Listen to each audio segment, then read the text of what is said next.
When a child finds herself beside the cherished, lifeless form of her dog, an unexpected transformation occurs. What happens next is beyond belief. As the final rays of the sun painted the sky with soft pinks and oranges, a soothing light settled over the peaceful town of Willow Creek. Lily, an 11-year-old girl, held tightly to the leash of Max, her faithful German shepherd. Max had been with her since she was a baby, her guardian, her constant joy. He had stood by her through scraped knees, lonely nights, and the heart-wrenching loss of her father a few years ago. "Come on, Max," Lily whispered, her voice trembling. "Just one more stroll through the meadow, then we'll head home." She noticed his pace slowing and the slight droop of his ears, but she pushed away the thought of his age as they walked across the field. The soft whisper of the wind through the tall grass offered Lily a fleeting moment of peace, as if everything were just as it should be. But then, Max's movement became erratic. His legs gave way beneath him, and he fell to the ground. "Max!" Lily cried, dropping to her knees and frantically brushing his damp fur.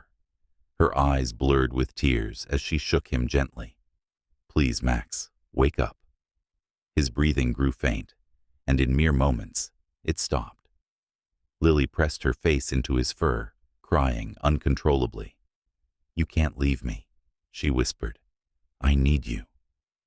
Then, as though the universe had heard her, a soft golden glow began to radiate from Max's body. Lily, stunned, lifted her tear-streaked face, her eyes wide with awe at the warmth surrounding him. The light seemed alive, pulsing, and for an instant time itself seemed to pause. Max's chest rose slightly. "Max?" Lily whispered, her voice a mix of hope and fear. Max let out a faint wheeze, and his eyes fluttered open. Lily gasped, hands flying to her mouth in shock. Her Max, alive. His brown eyes met hers, and though he was weak, they held a new vitality. "You're okay," Lily said softly, her tears flowing freely as she wrapped her arms around him. "You're back." Max tried to lift his head, his body trembling with the effort. Lily stepped back, offering him space while staying close enough to support him, if needed. "Take it easy, buddy," she encouraged, her voice warm. "You've got this." Max slowly rose, his legs wobbly but steady. Lily watched him, heart racing. There was something different about him. He moved with a new energy, more alert, his ears twitching as he scanned the meadow with intensity. A chill ran down Lily's spine. She couldn't fully understand what had happened, but she knew this was something extraordinary. When they reached home, Lily's mother, Sarah, was waiting on the porch. Her face filled with concern as she saw Lily's tear-streaked face and Max's unsteady movements. "Lily, what happened? Is Max okay?" Sarah asked, hurrying down the steps.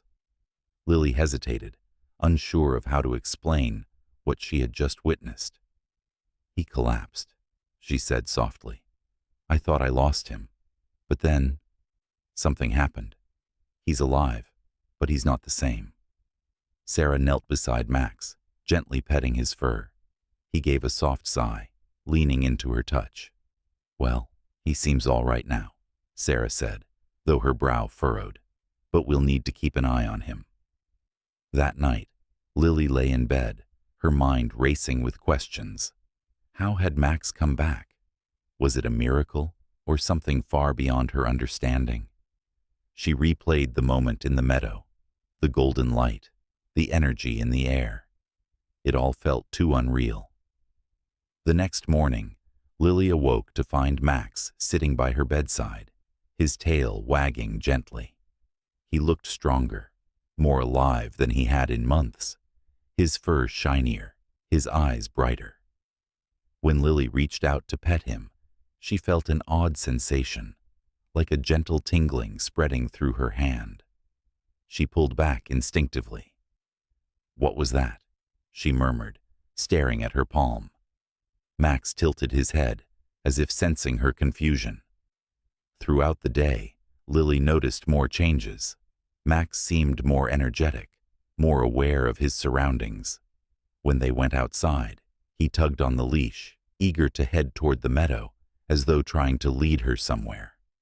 By afternoon, Lily couldn't ignore his persistence any longer. "All right, Max," she said, grabbing the leash. "Let's go back." The meadow was quiet when they arrived, the same golden field stretching out before them. But as they walked, Lily saw something she hadn't noticed before. The grass in the spot where Max had collapsed was scorched in a perfect circle. She knelt down, running her fingers over the burnt blades. The familiar tingling sensation washed over her again. "What is this, Max?" she whispered, looking at him. Max stood still, his ears pricked and his eyes focused on the scorched area. Lily's heart raced as she realized this place held more mystery than she had ever imagined. The air was thick with an energy she couldn't explain. She reached into the scorched circle and touched the earth. The tingling spread up her arm, a warm sensation filling her chest. She quickly withdrew her hand, staring at the ground, unsure of what to make of it. "I don't understand, Max," she said, her voice shaking, "but I think we're meant to be here." Max let out a low whine, his tail stiff and his eyes fixed on the horizon. Lily followed his gaze, but saw nothing unusual, just the familiar rolling fields. Yet, the energy in the air was undeniable. Something had changed. Without fully understanding why, Lily bent down and began to dig. The soil was soft, as though it were beckoning her to uncover something. After a few minutes, her fingers brushed against something smooth and hard. "What's this?" she muttered, clearing away the dirt. Her hands uncovered a small, round object, no larger than a baseball. It was smooth, like polished stone, and glowed faintly with a golden hue, radiating the same warmth she had felt earlier. Max whined again, lowering his head to sniff the object. He didn't touch it, but his body language made it clear. He recognized it, or understood it, in a way Lily couldn't. "All right, boy," Lily said, carefully picking up the stone. "Let's take this home." That night, Lily placed the stone on her bedside table, but sleep didn't come easily. Each time she closed her eyes, flashes of light and faint whispers filled her mind. When she finally fell asleep, her dreams were vivid and unsettling. She found herself back in the meadow, bathed in golden light. Max was there, his eyes locked with hers. But when she reached to touch him, he disappeared. In his place stood a shadowy figure, indistinct yet powerful.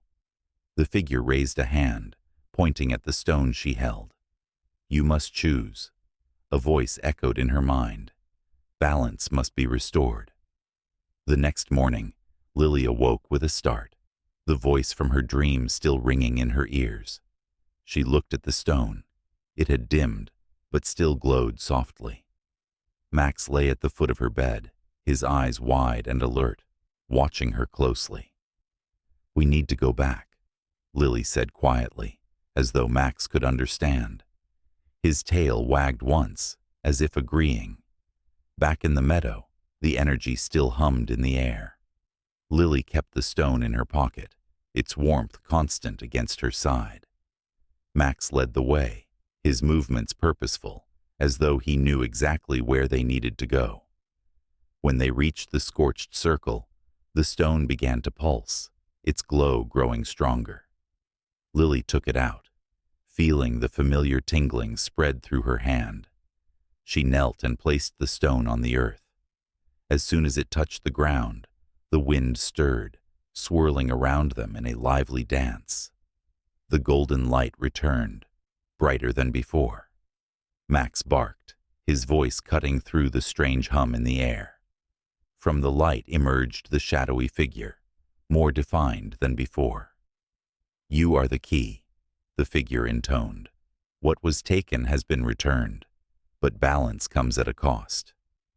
Lily's heart raced. What do you mean? What cost? The figure gestured toward Max, who stood beside her, calm but alert. His life was restored through the energy of this place, the figure explained, but it cannot sustain him forever. You must choose whether to release him or risk breaking the balance. Lily's eyes filled with tears. Release him? I don't understand. What happens if I don't? The figure remained silent, offering no direct answer. Instead, it said, "Nothing returns without reason. The choice is yours." Lily's breath caught in her throat. The golden light swirled around Max, casting him in an ethereal glow. The figure's words echoed in her mind. Nothing returns without reason. She gazed down at Max, whose eyes met hers with a quiet understanding. I can't lose him, Lily whispered, tears flowing freely. He's my best friend. My family. Max tilted his head, as if to comfort her, nudging her gently with his nose. You said he was restored, Lily said, her voice trembling. Why must there be a cost? He didn't ask for this. Neither did I. The figure remained motionless, its presence both calming and unsettling. The balance of life and energy must be maintained. What is given must also be returned. If you choose to keep him, the imbalance will grow, affecting not just you, but everything around you. Lily sank to her knees, wrapping her arms around Max. He nuzzled her gently, his warm breath on her face, a reminder of the bond they shared. I don't know if I can do this, she sobbed. I've already lost so much. Losing him. It feels like losing everything. Max barked softly, breaking her despair. He stepped closer to the glowing stone, then turned to look at her, his eyes filled with calm acceptance. It was as if he was saying, "It's okay. You'll be okay." The wind began to whip around them, growing stronger, as if urging her to make her decision. The figure reached out a hand toward the stone, which pulsed brighter with every passing moment. You must decide, it said again. To hold on is human, but to let go is to honor the gift he has given you. Trembling, Lily reached for the stone. The warmth spread through her hand, deep into her chest. Memories of Max flooded her, the first day they met, their countless adventures, and the comfort he had always given her. With a trembling voice, she asked, If I let him go, will he be at peace? The figure nodded. He will be where he belongs. His energy will return to the balance, and he will always remain a part of you. Lily gazed at Max one last time. I love you, buddy, she whispered, her voice breaking. I'll never stop loving you. Max stepped forward, nudging her hand one last time. With a final sigh, Lily placed the stone back at the center of the circle. As it touched the earth, the golden light erupted outward, enveloping Max. Lily shielded her eyes, and when the light faded, the meadow was still. The scorched circle was gone, and the stone lay cold and lifeless. Max had vanished. For a moment, silence reigned. Then, a soft breeze swept through the field, carrying a sense of peace. Lily felt its warmth against her skin, as if Max was still there, watching over her. She knelt where he had stood, clutching the now lifeless stone to her chest. Thank you, she whispered, tears falling freely for all they had shared. The figure was gone, leaving Lily under the starry sky. As she rose and walked back to the farmhouse, a quiet strength grew within her. Max had been her anchor, her protector. Now, his spirit would guide her in ways she hadn't yet understood. In the weeks that followed, Lily found solace in the memories of Max. Life on the farm went on, but the meadow became a place of reflection, a sacred space holding both pain and peace. And though Max was no longer with her physically, Lily knew his love would never fade. Thanks for watching.